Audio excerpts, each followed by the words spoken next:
안녕하십니까, 수각정사입니다.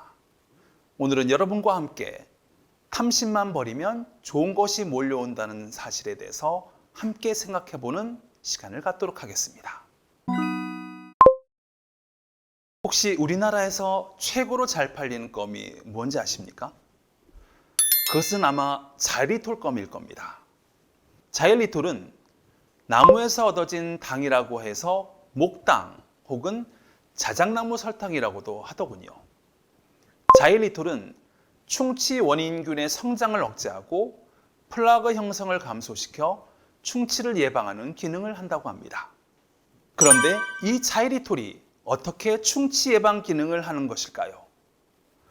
충치균은 입안에 들어온 당분을 먹고 소화를 해서 배설물로 산을 배출하게 되는데 이 산이 치아를 파괴해서 충치가 발생한다고 합니다. 이 충치균은 자일리톨이 입안에 딱 들어오면 자신의 주된 먹잇감인 당분임을 알고 아주 열심히 먹는다고 합니다. 하지만 자일리톨은 달긴 하지만 다른 당분과 달리 이 충치균들이 자일리톨을 소화시키지 못하고 그대로 배출한다고 합니다. 그리고는 배출된 자일리톨을 다시 먹고 소화는 못 시키고 도로 배출하게 된다는 것이죠.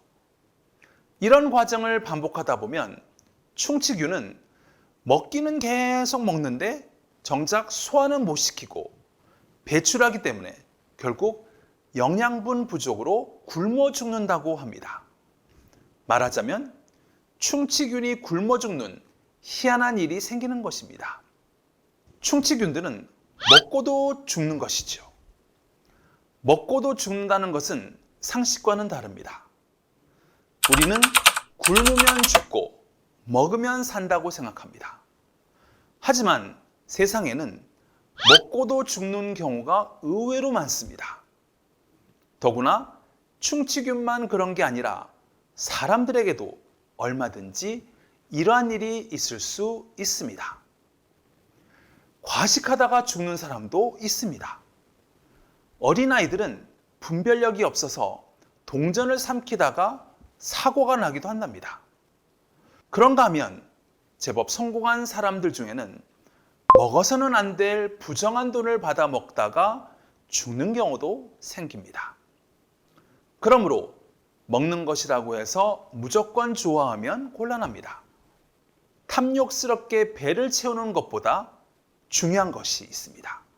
바로 넉넉하게 가슴을, 마음을 채우는 것이 아닐까요? 탐심에는 두 가지 종류가 있습니다.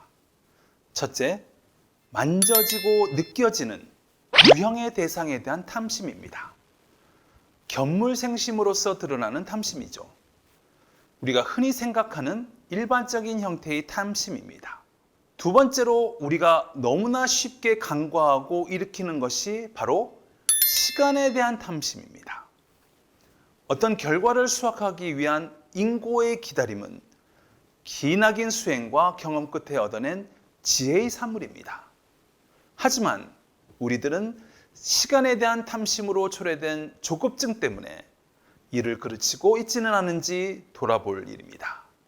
백일불공의 공력을 쏟아부어도 이루어질까 말까 할 그런 큰 사원을 일으키고서 고작 일주일 불공만으로 그 원이 성취되리라고 기대하는 것은 우리가 늘상 저지르고 있는 조급증, 시간적 탐심의 극치입니다. 사원이 큰 진언행자일수록 인내의 깊이도 깊어야 합니다. 좋은 것은 대개 여러 차례의 시도를 통해서 얻게 됩니다. 결국 끝까지 가는 사람이 뜻을 이루게 됩니다. 누가 오래 지속할 수 있겠습니까? 인과의 이치를 증득하고 낙관적인 태도를 가진 지혜로운 사람이 요행수를 추구하며 비관적인 태도를 가진 탐욕스러운 사람보다 월등하게 오래 참을 수 있게 되는 것입니다. 탐심의 본질은 분외 탐심, 즉 자기 분수를 뛰어넘는 욕심입니다. 자기가 갖고 있는 다양한 그릇의 크기보다 더 많은 것을 바라고 자기가 뿌린 인연의 종자보다 더 많은 것을 얻고자 함입니다. 따라서 탐심을 제어하기 위해서는 안분지족, 즉 자기 분수를 지킴과 동시에 자기 그릇을 키워나가는 수행이 동반돼야 하는 것입니다. 놀고 먹기만 하던 한 형제가 마음을 고쳐먹고 장사를 하기로 했습니다. 잘 아는 게 술이라 술을 팔기로 했습니다. 각자 한 항아리씩 빚어서 장에 나갔습니다.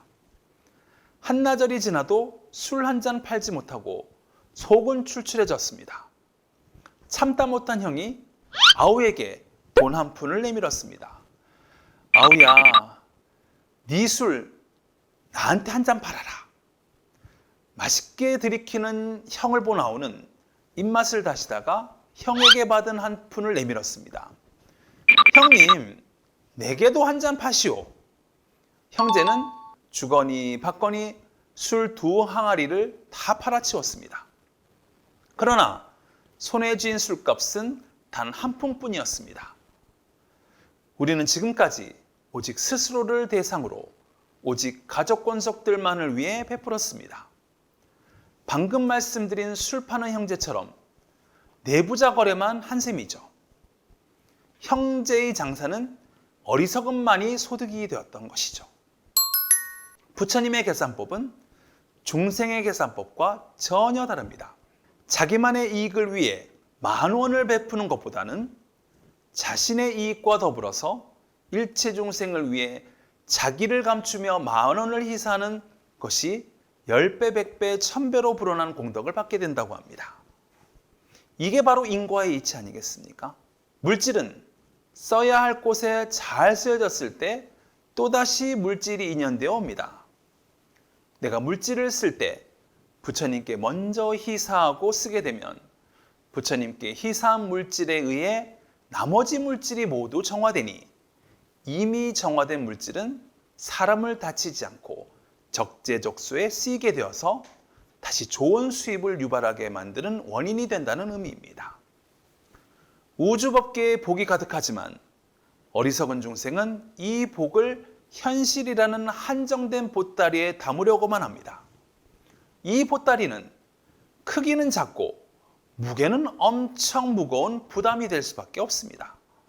하지만 이것을 법계에 보관하면 장원하게 활용할 수 있으니 들어오면 반드시 내보내야 한다는 이것이야말로 희사의 묘리일 수밖에 없습니다. 모든 물질은 잠재된 에너지입니다. 모든 물질은 에너지로의 전환을 기다리고 있습니다. 나무를 태우면 불이 타오르고 열기가 생기지 않습니까? 그 에너지로 밥을 짓기도 하고 추위를 쫓기도 합니다. 이론적이지만 모든 물질을 핵분열시킨다면 엄청난 에너지를 얻을 수 있다고 합니다. 우리 속에도 바로 이런 잠재적인 에너지가 있는 것입니다. 나를 제대로 폭발시키면 많은 것을 변화시킬 수 있는 에너지가 나오는 것입니다.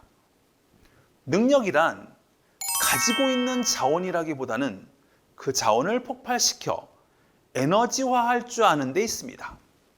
많은 사람들이 준비라는 명목으로 물질을 탐욕스럽게 모으려고만 합니다. 많은 물질과 자원, 그리고 우리의 삶이 최하의 에너지 상태인 썩음으로 가는 것이 안타까울 수밖에 없습니다.